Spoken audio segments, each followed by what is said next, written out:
नमस्कार. तू हिरे माझा मितवा ह्या सिरियलमध्ये आपण पाहत आहोत ईश्वरीला सरप्राईज द्यायचं होतं अर्णवला, पण त्याच्या अगोदरच राकेशच्या माणसांनी तिथे येऊन त्या दोघांवरती हल्ला केला आणि त्या हल्ल्यात अर्णवच्या डोक्याला लागलेलं असतं. त्याच्यानंतर तिच्या युक्तीमुळे ते गुंड पळून गेलेले असतात. मग अर्णवला ती गाडीत बसवते, बरं वाटते का विचारते आणि मग दोघंजणं घरी यायला निघतात. घरचे मात्र खूप खुश असतात. ते दोघंजणं बाहेर गेले, आता काहीतरी चांगलीच बातमी येणार. खरं तर अंजली म्हणत असते, हा अर्णव काही सांगत नाही की तू प्रेमात पडलाय, आपणच सांगून द्यायचं का ईश्वरीला आपला अर्णव तुझ्या प्रेमात पडलाय. पण इथे मामा तिला थांबवतात. ते दोघं नवरा बायको ठरवतील त्यांचं कधी एकमेकांना प्रपोज करायचं किंवा काय करायचं, आणि त्यांच्या पद्धतीने त्यांची बॉन्डिंग होऊ द्या, आपण नको सांगायला, असं इथे मामांचं म्हणणं असतं. आणि वल्लवीलाही ते पटतं की लवकरात लवकर त्या दोघांना वेगळं करायचं आहे, तर ते दोघंजण एकत्र आले तर कसं चालेल. मग ती म्हणते, हो मलाही तुमचं म्हणणं पटते, मामाला ते विश्वासच बसत नाही, माझं म्हणणं तुला पटतंय. तर ती त्यांना म्हणते, दरवेळेला तुम्ही मला असंच टोचून बोलतात. राकेशलाही बरं वाटतं की मामाने बरं झालं इथेच अंजलीला थांबवलं, नाहीतर ते दोघं जर आणखी जवळ एकमेकांच्या येतील आणि मग माझी इंदोरी जिलेबी माझ्यापासून दूर जाईल. इकडे सगळेजण घरात गप्पा मारत बसलेले असताना बाहेर अर्णव आणि ईश्वरी वापस आलेले असतात. ईश्वरी रडत असते. तिला ते क्षण आठवत असतात ज्या वेळेला त्या गुंडाने इथे अर्णवच्या डोक्यात मारलं आणि तो चक्कर येऊन पडला. हे सगळं आठवून तिचं मन नाराज होत असतं, रडत असतं.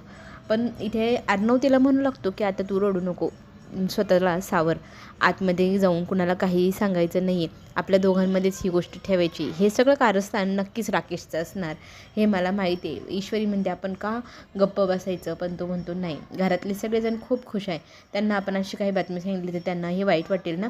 मग तिला सांगतो तो, डोळे पुस आणि स्वतःला सावर, आता आपण दोघंही घरात जाऊ, वेळ आली की त्या राकेशचा चांगलाच काटा काढूया, पण ती वेळ आत्ता नाही आहे. इथे ते दोघंजणं वापस आल्याचं पाहताच अंजली तडफडून उठते आणि म्हणते, काय झालं, तुम्ही दोघंजणं घरी का लगेच आलात. तर इथे अर्णव हसून सगळ्यांना सांगत असतो की मला सरप्राईज ईश्वरीने दिलं, ते सगळं झालं आणि आम्ही निघालो लगेच घरी. पण इथे राकेशला फार आनंद झालेला असतो. त्याला कळलं आहे की त्याचा डाव जो टाकला गेला आहे तो यशस्वी झाला आहे. तो खोदून विचारत असतो, सरप्राईज कसं होतं, काय काय केलं तुम्ही, सांगा ना. पण इथे अर्णव त्याच्याकडे पाहतो आणि हसत म्हणतो, आमच्या दोघा नवरा बायकोंमधलं सरप्राईज होतं, ते नवरा बायकोमधलं गुपित होतं, ते तसंच राहू द्या ना, कशाला मी तुम्हाला सांगू. आणि आम्ही दोघं फार दमलो आहे आता, दिवसभर एवढी धावपळ झाली आहे ना, आता आम्ही पण आराम करायला जातो, तुम्हीही आराम करा, असं म्हणत अर्णव सगळ्यांना झोपायलाच सांगतो. अंजली मात्र म्हणत असते, काय असेल ते सरप्राईज, हा पण ना सांगतच नाही. मात्र राकेशला माहिती आहे सरप्राईज तर त्याने दिलं आहे ईश्वरी आणि अर्णवला. इकडे रात्री झोपायच्या वेळेला अर्णवचं डोकं दुखत असतो. तो जोरात ओरडून उठतो, त्याच्या आवाजाला ऐकून ईश्वरी घाबरते आणि त्याच्याजवळ जाऊन विचारते, काय दुखते का तुम्हाला. तर तो म्हणतो, माझी गोळी इथे ठेवली ती दे. ती पेनकिलर तो गोळी खातो आणि म्हणतो की आता मीही झोपतो, तूही आराम कर, मला बरं वाटेल मग आता आराम केल्यावरती. खरं तर ईश्वरीला वाईट वाटत असतं. हे सगळं प्रकरण ती त्याला सोबत घेऊन गेल्यानंतरच झाले. तिला असं वाटत असतं की हे सगळं माझ्यामुळेच त्यांच्यावर संकट येत आहे, माझ्यामुळेच झाले. ती रडत असते की माझ्यामुळे हा राकेश नावाचा गुंड तुमच्यावर एवढा भोवला आहे, एवढं मारले.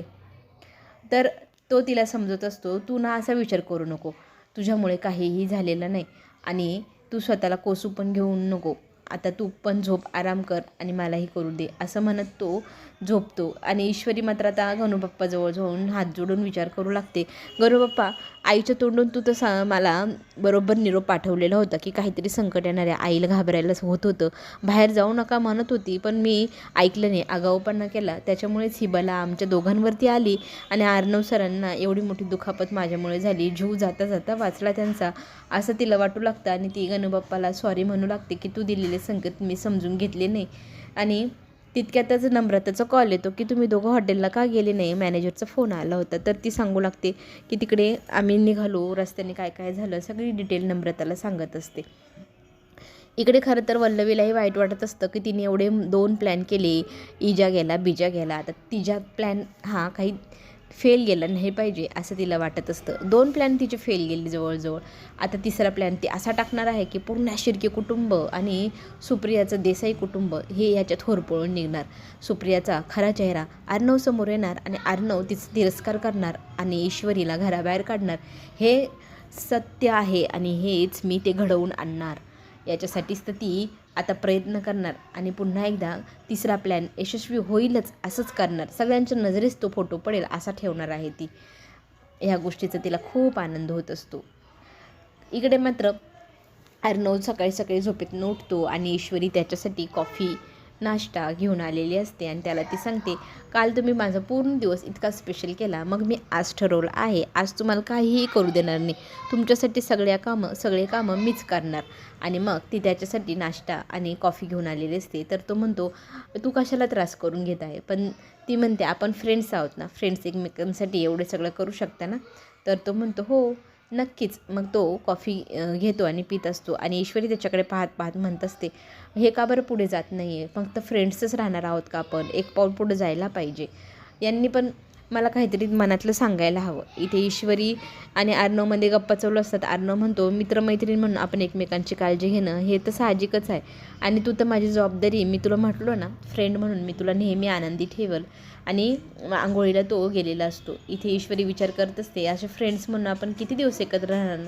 माझ्या मनातलं मी कधी सांगू तुम्हाला. त्यातच जोरात किंचळण्याचा आवाज येतो आणि मागे वळून पाहते तर काय, अर्णव म्हणतो की मला ना शॉवर खूप जोरात लागले, तर माझ्या हाताला काहीच हालचाल करता येत नाही, तर तू ना एक काम कर, मला माझा शर्ट घालून दे. इथे ईश्वरी म्हणते, तुमचा शर्ट. तर तो म्हणतो, मी काही तुला खूप मोठं काम नाही सांगितलं, फक्त शर्टच घालून द्यायला सांगतोय. मग इथे ईश्वरी शर्ट घेते, हळूहळू पुढे जाऊ लागते. ईश्वरी मग त्याला शर्ट घालण्यासाठी पुढे जाते. तर तो तिचा हात घट्ट पकडतो आणि तिला विचारतो, आयुष्यभर अशीच माझी शर्ट मला घालून देत राहशील. आणि मग तिला असते त्याला होकार देते मान हलवून आणि दोघंही एकमेकात गुंग होऊन जातात. आणि ईश्वरी तर इतकी आनंदी असते, डोळे बंद करून उभी असते. त्याच वेळेला तिला जोरात हाक ऐकायला येते आणि ती भानावर येते. तो म्हणतो, ईश्वरी. तर ती स्वप्न पाहत होती हे. तो तिला म्हणतो, प्लीज मला शर्ट देतेस का घालून. मग ती पुढे शर्टकडे बघत भानावर येत त्याच्याकडे सरकते आणि मग तो शर्ट त्याला घालून देत असते. कधी ती वेळ येईल तिला असं झाले जेव्हा ती तिच्या मनातली गोष्ट अर्णवला सांगेल. कंटिन्यू ती त्याच्याच विचारांमध्ये गुंग असते. त्या अर्णवला ती कधी सांगेल, कसं सांगेल ह्याच विचारामध्ये ती डुबलेली असते. अर्णव तिला भानावर आणण्यासाठी हाक मारतो, तिचं लक्ष नसतं आणि त्याने ईश्वरी जोरात हाक मारल्यावरती ती जोरात घाबरते. सुरी तिच्या बोटावरून फिरते आणि तिचं बोट कापलं जातं. कापलेलं बोट पटकन अर्णव स्वतःच्या तोंडात घेतो आणि पुढे आपल्याला मोठा ट्विस्ट पाहायला मिळणार की अर्णवला मामा सांगताय, तू ईश्वरीसोबत तिच्या माहेरी गेलेला असताना इथे राकेशने 5 लाख रुपये अंजलीकडनं उकळले आणि तो आणखी पैसे उकळण्याच्या विचारात आहे. त्याच्या अगोदरच आपल्याला काहीतरी उपाय करायला हवा. इकडे हे जेवढे हुशार तेवढेच हुशार तिकडे राकेश पण आहेच. तोही विचार करतोय लवकरात लवकर मोठी रक्कम अंजलीकडनं उकळायला हवी. तिचा दादा जर जागा झाला की पैसे काढतोय मी, तर तो काढूच देणार नाही. त्याचा मोठा डाव आहे आता पैसे उकळण्याचा. अर्णव तो यशस्वी होऊन देईल का. मामाच्या समजदारपणामुळे हे सगळं थांबेल का. चला तर मग पुढे जे काही ट्विस्ट येणार, जे काही येणार ते पाहण्यासाठी चॅनलला सबस्क्राईब करायला विसरू नका. प्लीज सबस्क्राईब करा. आपण पुन्हा भेटू. धन्यवाद.